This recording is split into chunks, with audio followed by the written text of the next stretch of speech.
Jumpa lagi pemirsa dalam YouTube channel GPDI Philadelphia Karangkemiri. Sore ini, hari ini kita bersyukur Allah mau memperdengarkan firman-Nya bagi saudara dan saya. Kita berdoa, Allah Bapa kami yang bertahta dalam kerajaan surga, segala kemuliaan, kehormatan, kejayaan bagimu. Tuhan memberi kesempatan bagi kami mendengar firman-Mu. Tuhan Yesus dipermuliakan. Kami diberi Tuhan kemampuan. Pemirsa diberi Tuhan kemampuan melakukan firman-Mu. Dalam nama Yesus kami perlu firman-Mu. Haleluya. Amin. Saudara-saudara yang dikasihi oleh Tuhan. Haleluya. Haleluya. Dalam hidup ini ada istilah disiplin. Disiplin kita tahu ada banyak jenisnya. Allah pun bisa mendisiplin seseorang. Maka dari itu kita akan lihat sore hari ini firman Tuhan tentang disiplin. Nah, dalam kesempatan ini kita akan melihat kisah Yunus. Tuhan mendisiplin Yunus. Lalu apakah disiplin Tuhan itu bagi Yunus? Nah, saya mau menyampaikan ke tengah-tengah kita, pemirsa yang dikasihi oleh Tuhan, disiplin mendatangkan 4 hal. Kita baca di dalam Yunus pasal 2, mendatangkan hal yang pertama, ayat 2, seruan. Demikian bunyinya, doa ucapan syukur Yunus. Berdoalah Yunus kepada Tuhan Allahnya dari dalam perut ikan itu. Ini dia disiplin itu. Perut ikan. Yunus ditelan oleh ikan besar. Haleluya. Yunus sekali lagi ditelan ikan besar. Inilah sumber disiplinnya Yunus. Yunus didisiplin Tuhan ketika dia lari dari hadapan Tuhan, lari dari panggilan Tuhan, lari dari tugas pelayanan. Maka atas penentuan Tuhan, Tuhan menyuruh ikan besar, bukan ikan paus ya, tapi ikan besar untuk menelan Yunus.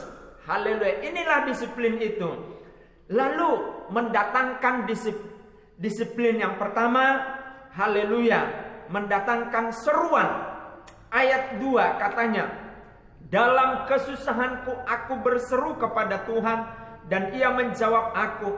Dari tengah-tengah dunia orang mati aku berteriak dan Kau dengarkan suaraku. Yang pertama, disiplin Tuhan mendatangkan seruan. Yunus, dia ketika masih bebas di dalam kehidupan sehari-hari, belum di dalam perut ikan, belum di dalam disiplin dia sesuka hatinya, dia melakukan hal-hal yang dia ingin. Dia mungkin bisa saja melakukan hal yang tidak dikehendaki Tuhan. Tapi ketika dia lari dari panggilan, maka Tuhan disiplin. Lalu disiplin itu mendatangkan seruan bagi Yunus. Seruannya, dalam kesusahanku aku berseru kepada Tuhan dan Ia menjawab aku.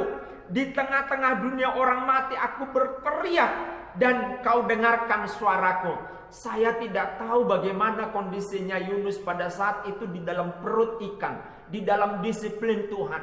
Bau, gelap, tidak ada di sana 1 watt sekalipun penerangan. Gelap sekali di dalam perut ikan. Mungkin lendir dari perut ikan itu banyak sekali. Tapi di sana ada kesadarannya Yunus untuk berseru kepada Tuhan. Disiplin Tuhan, disiplin Allah mendatangkan seruan. Haleluya. Jadi perlu sekali-sekali orang Kristen didisiplin. Maka dari itu gereja pun punya disiplin. Gereja pun bisa mendisiplin. Supaya apa? Ada seruan keluar. Disiplin mendatangkan yang kedua. Ayat 4. Haleluya.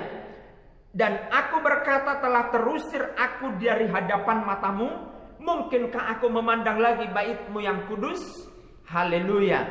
Yang kedua, disiplin Allah mendatangkan ingat akan bait Allah. Haleluya. Bagi saudara-saudara yang tidak pernah ke gereja, Jangan sampai didisiplin dulu oleh Tuhan, maka engkau ke gereja. Betul, haleluya. Tanpa ke gereja juga kita berjumpa dengan Tuhan. Tapi saya mau berkata, ada dua pertumbuhan itu didapat oleh seseorang. Pertumbuhan rohani maksud saya. Bisa secara pribadi dengan Tuhan, tapi jangan lupa pertumbuhan bisa didapat oleh seseorang melalui korporat bersama-sama, yaitu di dalam gereja. Bahkan gesekan di dalam gereja pun itu bisa mendewasakan seseorang. Jadi jangan lupa beribadah kepada Tuhan.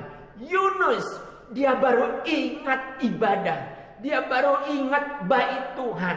Kalau ada di antara pemirsa yang tiba-tiba membuka YouTube channel GPDI Philadelphia Karangkemiri, lalu diingatkan untuk ke gereja, saudara, fungsinya adalah untuk saudara bertumbuh secara korporat. Dan tidak ada alasan saudara untuk tidak ke gereja. Maka ketika diingatkan lewat ini, mari datanglah ke gereja. Haleluya. Saya mau menggambarkan begini. Ke gereja itu ibarat seseorang, ibarat sebuah batu. Kalau ditetesin terus oleh air, dia akan bolong. Katakanlah begitu. Haleluya. Nah, saudara-saudaraku, mungkin hanya keluar masuk dari kanan, keluar dari kiri, begitu ya, dari kiri. Haleluya, firman Tuhan. Tapi saya yakin Alkitab berkata firman itu tidak akan kembali sia-sia sebelum dia melakukan kehendaknya. Mungkin suamimu jarang ke gereja, atau mungkin Anda sendiri jarang ke gereja. Tapi saya mau berkata, ingatlah bait Allah. Apakah Tuhan harus disiplin dulu dengan penyakit, dengan kebangkrutan, supaya Anda ingat rumah Tuhan? Mari saya ingatkan untuk datang kepada Tuhan. Disiplin mendatangkan ingat bait Allah, ingat ibadah. Yang ketiga, disiplin mendatangkan ucapan syukur. Ayat 9b, perhatikan. Tetapi aku dengan ucapan syukur akan kupersembahkan kepadamu. Haleluya, haleluya. Ini adalah teladan yang diberikan oleh Yunus kepada kita. Satu sisi, ketika dia ada di dalam perut ikan, saya dapat bayangkan seseorang ketika dia tidak bisa bergerak lagi, dia akan menyerah, dia akan mengucap syukur, dan di situ ada pertolongan. Seperti Yunus ini, dia mengucap syukur dan dia persembahkan korban kepadanya. Di dalam perut ikan, persembahan apa yang dia bawa? Uang, dia sudah pakai untuk beli tiket, melarikan diri dari depan Tuhan. Haleluya. Pakaian tidak ada, dia dicampakkan. Haleluya, boro-boro bawa pakaian. Mungkin yang di dalam bajunya saja, oh haleluya, sudah tercabik-cabik. Nah, apa yang mau dipersembahkan? Hatinya. Haleluya. Dikatakan begini, akan kupersembahkan korban kepadamu, tetapi aku dengan ucapan syukur akan kupersembahkan korban kepadamu. Korban apa? Hati ini yang dikorbankan. Haleluya. Diberikan kepada Tuhan maksudnya. Itu yang ketiga. Haleluya. Disiplin Allah mendatangkan ucapan syukur. Saya berdoa supaya selalu keluar ucapan syukur dari hati kita. Orang-orang percaya apapun kondisinya, kita mengucap syukur. Haleluya.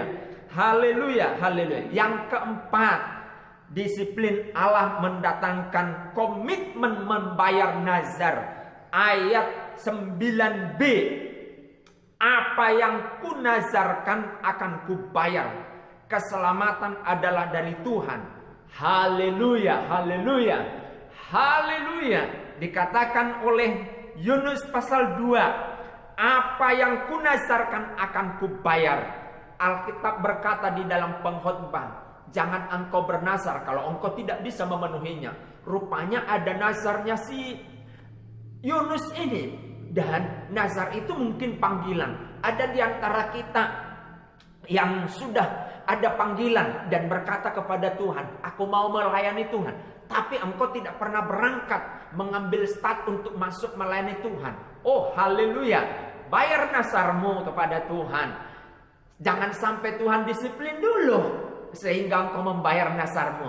Nah, saya berdoa buat kita semua agar kita ingat membayar nazar kepada Tuhan. Puji Tuhan, puji Tuhan. Haleluya, haleluya. Yang terakhir ayat 10 untuk mengunci firman Tuhan ini dalam khotbah ini, renungan ini.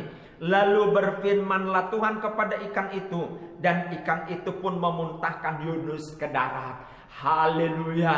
Ketika ada di dalam dirinya Yunus, yaitu seruan kepada Tuhan atas kebesaran Tuhan yang membuat disiplin itu datang. Dia ingat ibadah dan dia ingat bait Allah. Ada ucapan syukur dari dia dan komitmen membayar dasar. Di situ Tuhan menyuruh ikan itu muntahkan dia. Haleluya. Di sini kita tahu bahwa ikan itu tidak menggigit tapi menelan. Haleluya. Mentah-mentah Yunus. Haleluya. Puji Tuhan. Disiplin Tuhan mendatangkan 4 hal. Haleluya. Kita angkat satu pujian. Haleluya. Ku naikkan syukur bagimu Tuhan.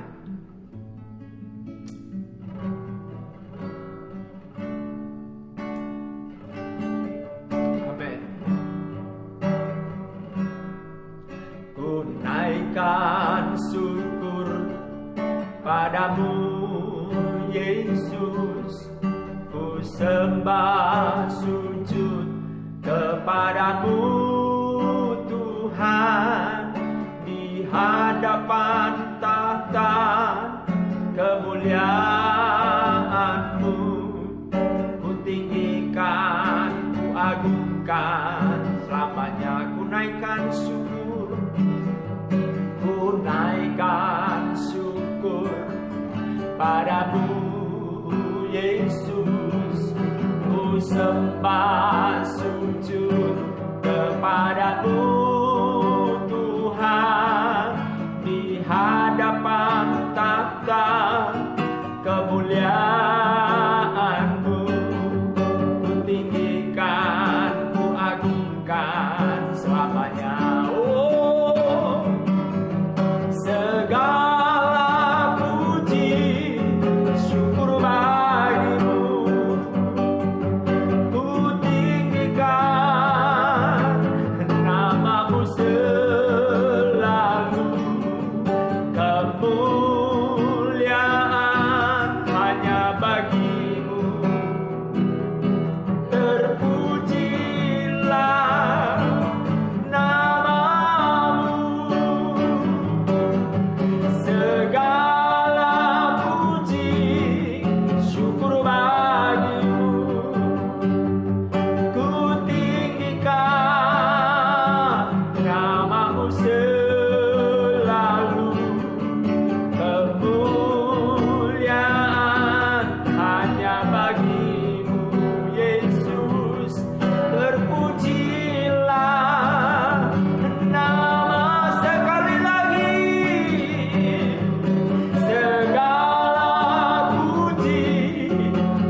Disiplin Allah mendatangkan banyak hal untuk kebaikan bagi kami.